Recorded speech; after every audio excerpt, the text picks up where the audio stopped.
भ्रष्टाचार कमी करण्याच्या केंद्र आणि राज्य सरकारच्या प्रयत्नांना यश येताना दिसत नाहीये, कारण भ्रष्टाचार कमी होण्याऐवजी वाढतोच आहे।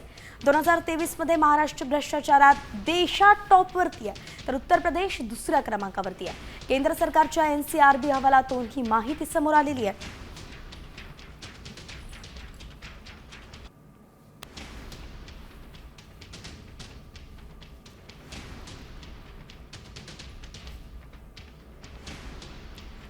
तर यानंतर आता सविस्तर नजर टाकूयात की राज्यभर देशभरामध्ये भ्रष्टाचाराच्या याच्यामध्ये कुणाचा पहिला नंबर लागतोय, कुणाचा कितवा नंबर आहे सविस्तरपणे।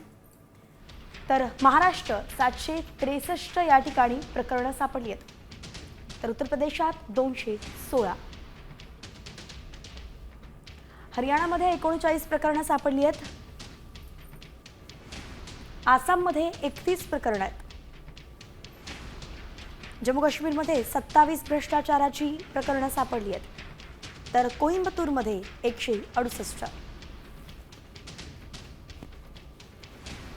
चेन्नई बघितलं आपण तर 132 प्रकरणं या ठिकाणी भ्रष्टाचाराची सापडली आहेत, पुण्यात 28 प्रकरणं आढळून आली आहेत आणि शहर बघतोय आपण खरं तर नागपुरात 12 प्रकरणं आढळली आहेत, मुंबईमध्ये 12 प्रकरणं आढळली आहेत।